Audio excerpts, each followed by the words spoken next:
Shalom, shalom. First and foremost, I want to give all praises, honor, and glory unto Yahweh, Bahashem, Yahweh Shai, Bahashem Rakakwadash.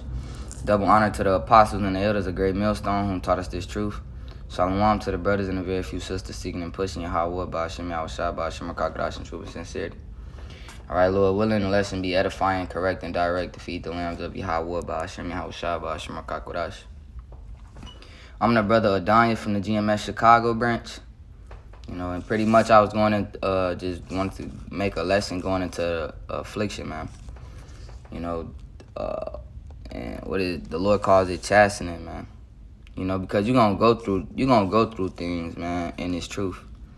The scriptures talk about being counted worthy to suffer for you. How about Shem Yahweh Shai? So you're gonna really suffer in this thing, man. Alright, and we getting less than our iniquities deserve, so the Lord know that he doing everything, alright, in balance and in righteousness, man. Alright, but while we here, we going through things, man. Alright, we still under these curses. Alright. I'm gonna actually get this. Alright.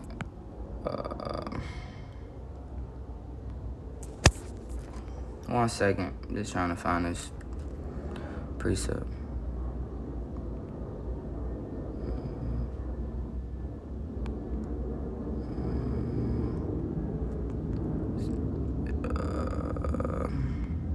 I know it's in this chapter. How's it worded? Straight things. Maybe it's 7 and 6, huh? 7:18.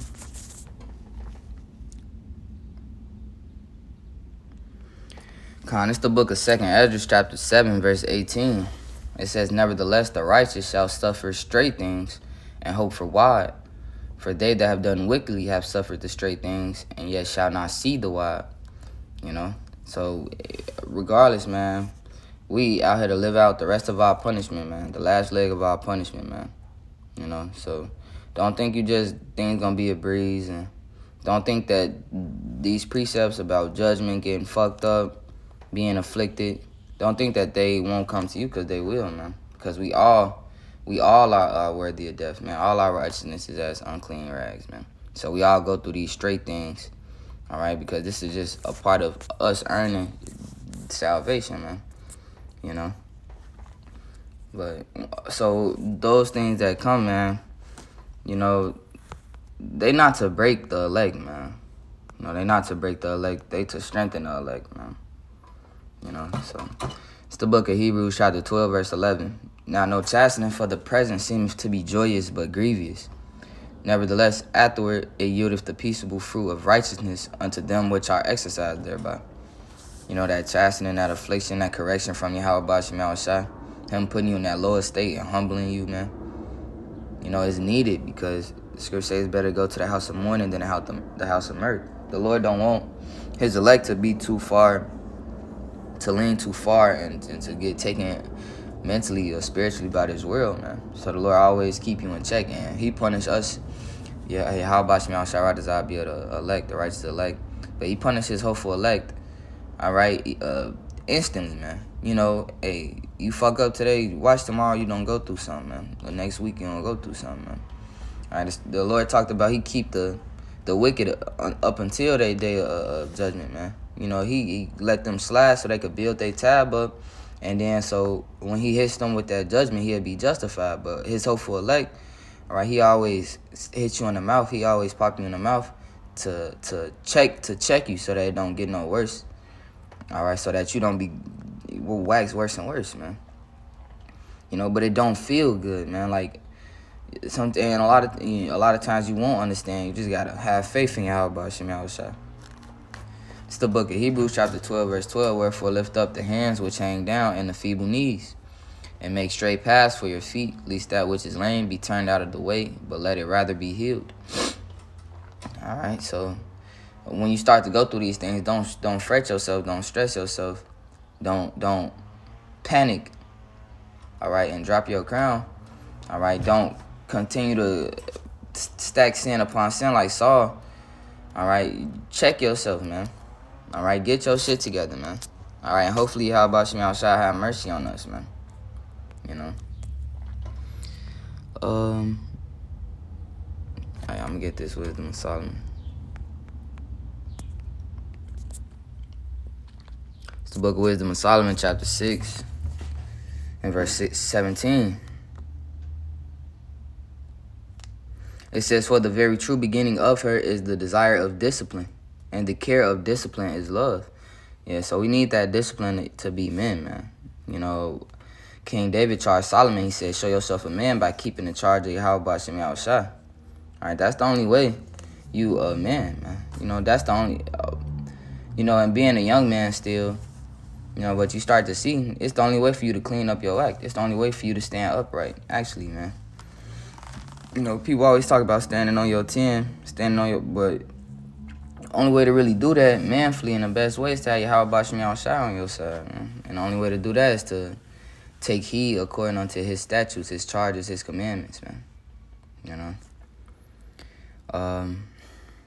Verse 18, Wisdom of Solomon 6 and 18, "And love is the keeping of her laws, and the giving heed unto her laws is the assurance of incorruption, and incorruption maketh us near unto Yahweh.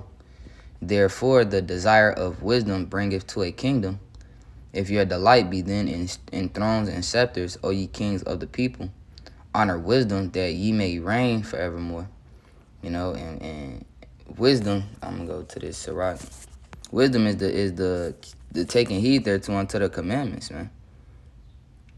All right. This is the book of Sirach, chapter 1, verse 5. "The word of Yahweh Most High is the fountain of wisdom, and her ways are everlasting commandments," man. So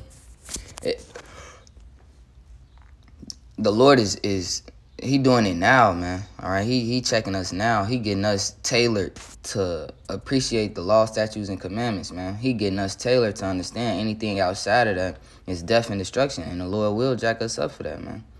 All right, we are not greater than our master, Yahweh Shem Yahushua. We got to fall in line, man. And the only way we're going to do that is to appreciate this discipline that Yahweh Shem Yahushua putting on us, to appreciate this affliction, man. For whatever reason, he says it's good for us, so I believe him. All right, I'm going to grab this Sirach. All right, the book of Sirach, chapter 30 and verse 7. Verse 8, it says, "And horse not broken becometh headstrong, and a child left to himself will be willful.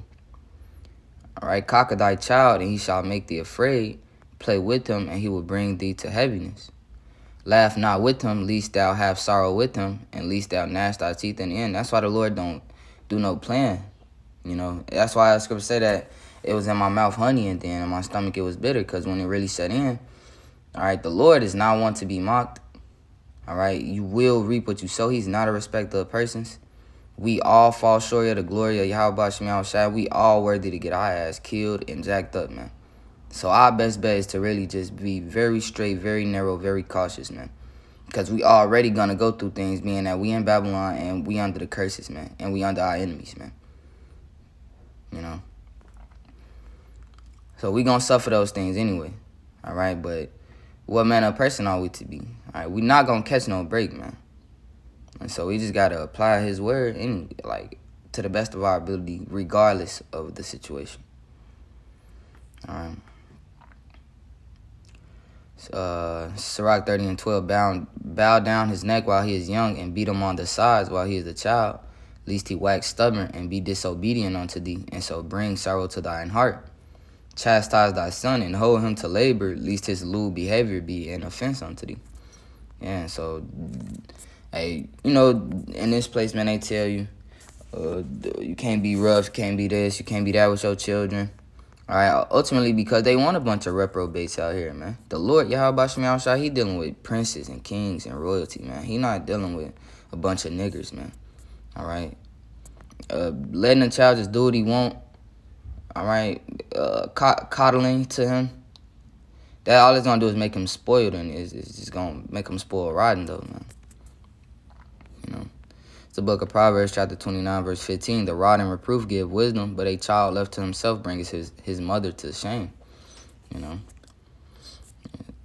Verse 17, it says, "Correct thy son, and he shall give thee rest, yea, he shall give delight unto thy soul." And that's what the Lord doing with us, man.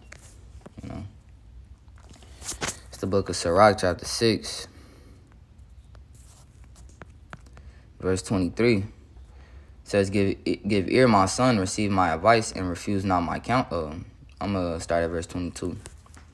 Sirach 6 and 22, for wisdom is according to her name, and she is not manifest unto many. Give ear, my son, receive my advice, and refuse not my counsel. And put thy feet into her fetters, and thy neck into her chain. Bow down thy shoulder, and bear her, and be not grieved with her bonds. Come unto her with thy whole heart, and keep her ways with all thy power. Search and seek, and she shall be made known unto thee. And when thou hast got hold of her, let her not go. For at the last thou shalt find her rest, and that shall be turned to thy joy. Then shall her fetters, which fetters is like a chain, or it's like it's like handcuffs. All right, it said then, so wisdom is likened unto being chained up, man. It's unto being handcuffed. You would rather be handcuffed with wisdom of Yahweh Shem Yahushua than handcuffed to this world, its ways of death, fucking disease, and destruction, man. All right, it says, then shall her fetters be a strong defense for thee, her chains a robe of glory. Yeah, so that discipline is going to be turned into glory. That discipline, that wisdom is going to turn into a kingdom. But you got to have faith. You got to see it through. And when you being afflicted, you getting jacked up and etc. like that. You cannot, don't fall. You know, don't give up. Pray. You know, it's not easy, but Yahweh Shem Yahushua got the spirit on the elect to endure and get through it. All right, so Lord willing, Yahweh Shem Yahushua, our desire the lesson was edifying, correct, and direct to feed the lambs of Yahweh Ba'ashem Yahushua Ba'ashem HaKakodash. I want to give all praise, honor, and glory unto Yahweh Ba'ashem Yahushua Ba'ashem HaKakodash. Double honor to the apostles and the elders of Great Millstone, whom taught us this truth. Shalom to the brothers and the very few sisters seeking and pushing Yahweh Ba'ashem Yahushua Ba'ashem HaKakodash in truth and sincerity. Shalom wa Kwam Yasharal in the Bible.